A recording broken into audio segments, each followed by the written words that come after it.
Hello everyone, it's Michelle Gilmartin here, and I was playing this morning with the My Connection feature between the Luminaire and the Scan and Cut 330.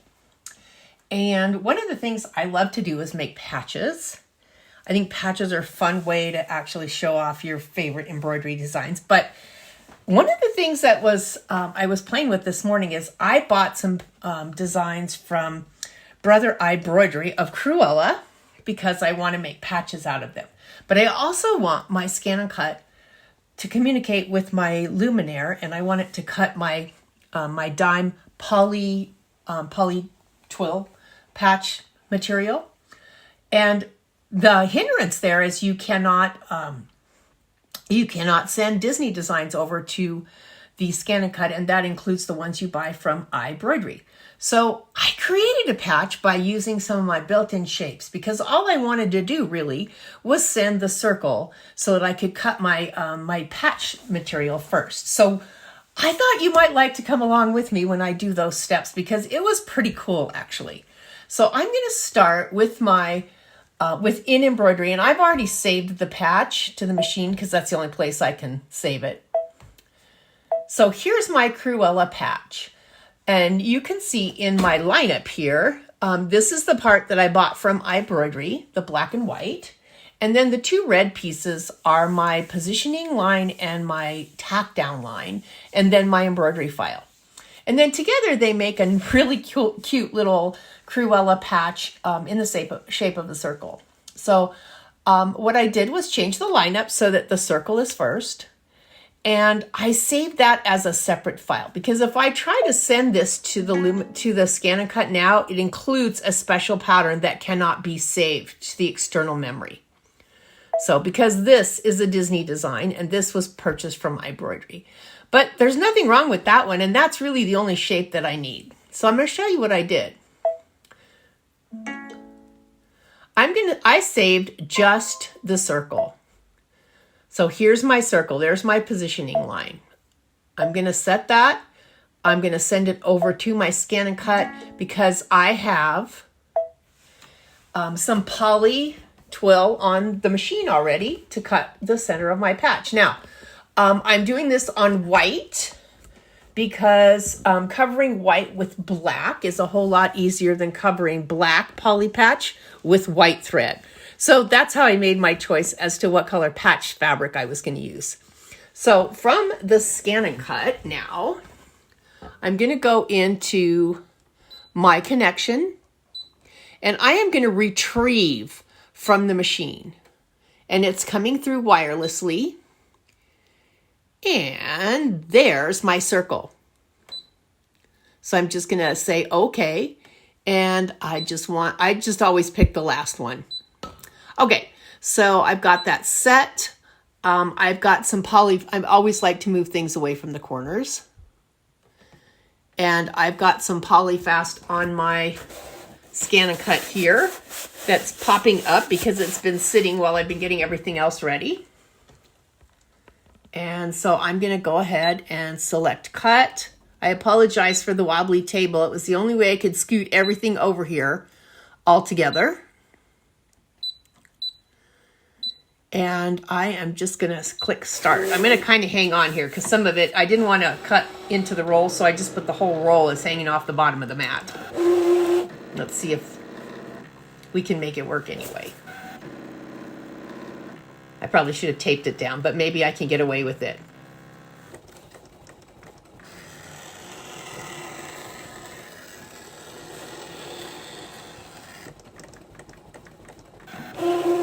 All right, let's see if it cut. Yep. So here's my patch ready to go. And so now I'm finished with my Scan and Cut. So I'm just going to kind of push this out of the way, and I'm just going to move the camera over because I want you to see that it's the same one that's on my screen. And the one that I actually created in my Luminaire. So now I have my Badge Master hooped. And when I sew patches that I'm going to pre-cut the patch, I always do the tack down and the border around it first because that really tacks it down to the Badge Master. I couldn't find my 4x4 hoop. So I'm going to do this in the top of the hoop because I'm going to add something else there later. So I'm going to get rid of the design that I had here because this is just the circle. And I'm going to go back and get the one that I saved in the pocket that had the whole thing. Cruella and the outside, the zigzag stitch. I created this. Again, this was a circle that I created in using just the built-in shapes. And I'm going to select embroider. All right. So I'm going to go ahead and move it to the top of my hoop.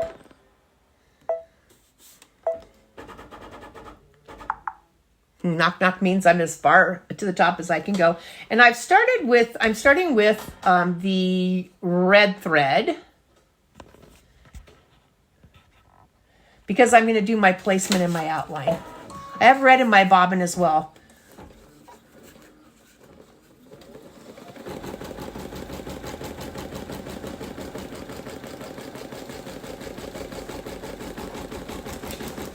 I have a little KK2000 over here on the side because I am going to stick my poly patch to the Badge Master. Just going to slide that off a little bit so that I can catch that little bit of icky stuff. Seems like there's always a few stitches, right? These are on the back.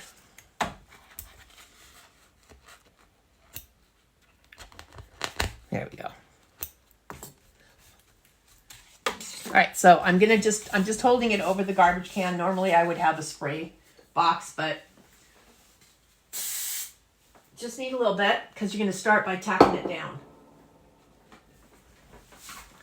So I'm going to just place my pre-cut poly patch right in that circle that I did, lining it up to the best of my ability. All right.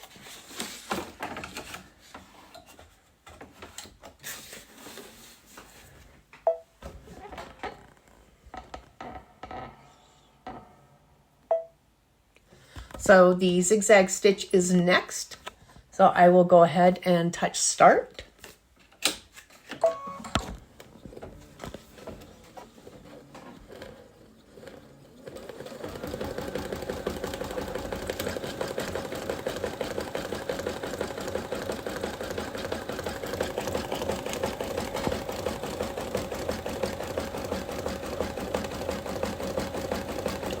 And I'm just going to pause the camera for a moment while it stows that zigzag stitch.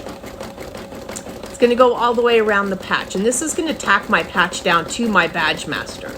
So the really important part of this here, besides the poly patch twill, is the Badge Master.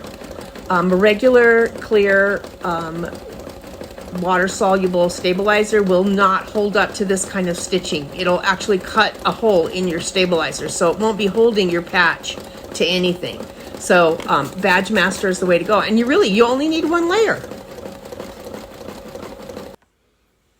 All right, the outside of my patch is complete. Now I'm going to start sewing the white, which is I could just do, if I wanted to conserve stitches here, I could have just skipped the white since my poly patch was white, and then just gone on to the black, but I really wanted to do all of the stitching. The embroidery files are usually pretty nice, so if you're watching and you have no idea what an embroidery file is, iBroidery is a Brother exclusive embroidery site for people that want to purchase licensed Disney designs. So it opens only on the machine that it is designated to. So once I buy an iBroidery design, because I buy them too, I just keep them on the machine itself because they'll only open on that machine. They won't open in software or anything else. So I just store them on the machine in the memory. I don't have that many of them. But I always love to sew out all the stitching, so.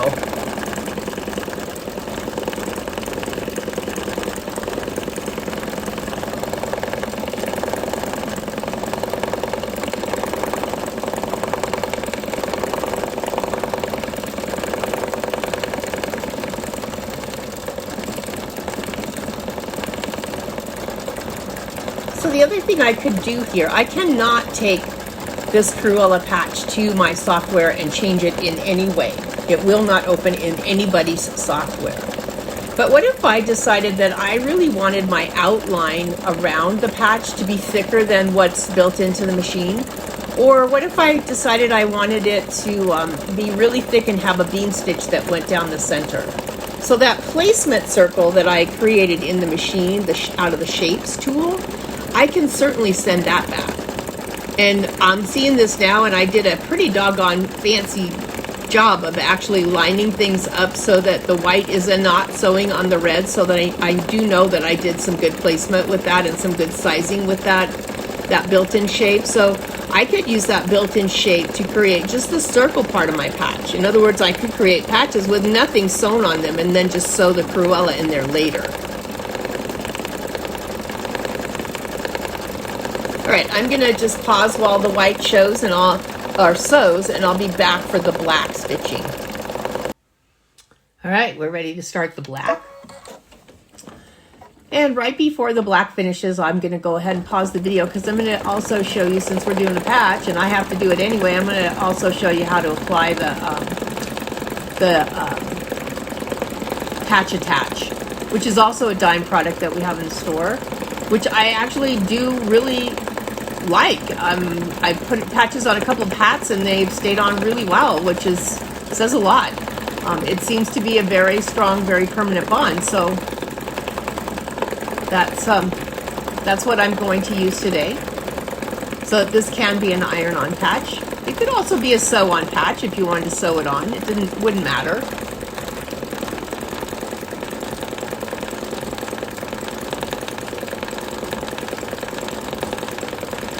I'm loving the stitching. The digitizing on this one is really nice.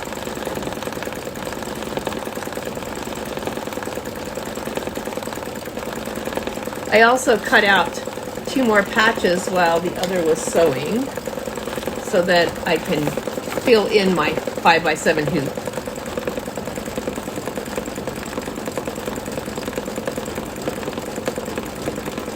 So I'm going to carefully pop this one out so that I can still use the bottom half of my hoop. I can't find my 4x4 hoop. I don't know what I did with it.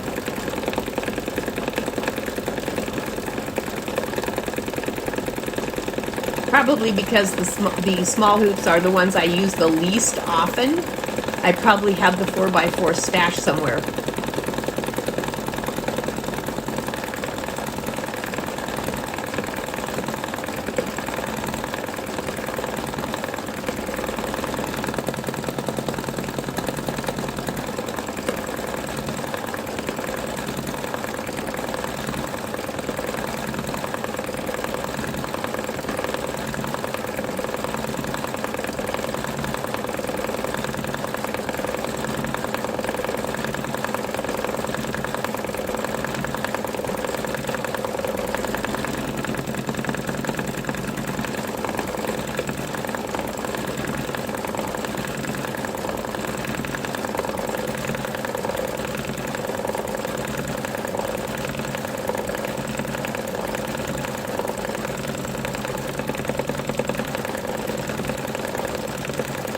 All right, so we're going to pause until the black is done sewing, and then I'm going to show you how to put the patch attach on.